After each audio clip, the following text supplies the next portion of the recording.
இன்னைக்கு பாட்டிக்கு சாமி கும்பிட்ற டே வந்து என்னோட டர்ன் இது. என்னோட டர்ன்னா நாங்கள் பேத்திங்கெல்லாம் ஒன்றா சேர்ந்து இன்றைக்கி நாங்கள் வந்து சாமி கும்பிட்றோம். மற்ற என்னோடய கசின்ஸஸ் எல்லாமே வெளியில் இருக்காங்க, கொஞ்சம் லாங்கில் இருக்கிறதுனால அவங்க என்ன சொல்கிறாங்க, எங்களுக்காக நீயே நின்று சேர்ந்து சாமி கும்பிடு, நாங்கள் வந்து ஃபைனல் டேயில் வந்து சேர்ந்துக்கிறோம் அப்படின்னு சொல்லியிருந்தாங்க. ஒவ்வொரு நாள் ஒவ்வொருத்தர் சாமி கும்பிடணும், அதுதான் எங்களோட வழக்கம். இன்றைக்கி தான் வந்து பாட்டியோட ஃபோட்டோவும் பெருசு பண்ணி வந்தது. ஸோ பார்க்க ரொம்ப நல்லா இருந்தது. எங்கள் பாட்டி திரும்ப பார்த்த மாதிரி ஒரு இது இருந்தது. நானும் எங்கள் மாமாவும் நின்று அதை பார்த்துட்டே இருந்தோம் ரொம்ப நேரம். அப்புறம் நாங்கள் செஞ்சு வச்ச பலகாரம் எல்லாம் எடுத்து வச்சு சாமி கும்பிட்டோம். நாங்கள் இன்றைக்கி வந்து என்ன பண்ணோன்னா, இட்லி, சாம்பார், சட்னி, அப்புறம் கொண்டக்கடலையும் கடலக்கொட்டையும் போட்டு சுண்டல். எங்கள் பாட்டிக்கு தோசைனா ரொம்ப பிடிக்கும். ஸோ அதனால் 2 தோசை, அப்புறம் உளுந்து வடை, அப்புறம் வந்து ஸ்வீட்டு எல்லாமே வச்சு வந்து சாமி கும்பிட்டோம்.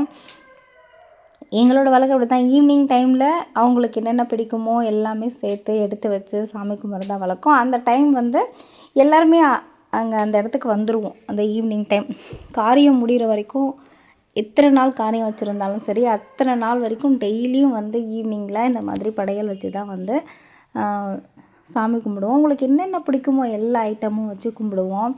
அவங்க பொண்ணுங்க எல்லாமே, எங்கள் சித்திங்க எல்லாருமே வந்தாச்சு. அப்புறம் எல்லாருமே சேர்ந்து வந்து சாமி கும்பிடுவோம்.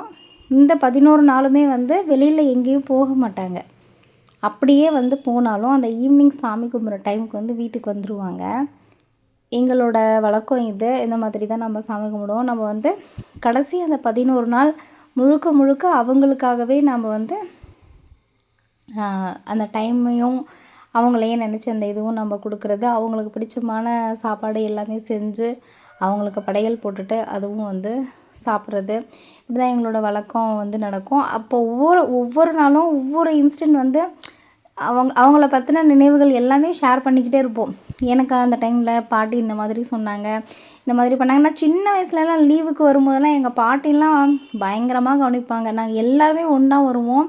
எங்கள் பாட்டிக்கு அவ்வளோ சந்தோஷமாயிடும். ஒரே ஆள் ஒத்தையாக நின்று எல்லாத்தையுமே சமாளிப்பாங்க. அப்போல்லாம் தெரியாது எவ்வளோ வேலை இருக்கும், எவ்வளோ இது இருக்கும், அப்போல்லாம் சின்ன வயசில் தெரியாது இல்லையா? ஆனால் இப்போ வந்து நாம் அது பண்ணும்போது தான் நமக்கு எவ்வளோ ரிஸ்க் எடுத்து நமக்கு எல்லாமே செஞ்சுருப்பாங்க அப்படின்னு நமக்கு தோணுது. நாங்கள் பேர பிள்ளைங்க, பேத்தி பிள்ளைங்க எல்லாமே சேர்ந்தாவே கிட்டத்தட்ட ஒரு 20 பேர் வந்துடுவோம். எல்லாரையும் சேர்த்து சமாளித்து தான் எங்கள் பாட்டி வந்து எல்லாம் செய்வாங்க. இன்றைக்கி நான் சாமி கும்பிட்டு முடிச்சுட்டு இன்னொரு நாள் வீடியோவில் பார்க்குறேன். மறுபடியும் இன்னொரு யூஸ்ஃபுல் வீடியோவில் உங்களை நான் பார்க்குறேன். இன்னொரு வீடியோவில் உங்களை பார்க்குறேன். டாட்டா.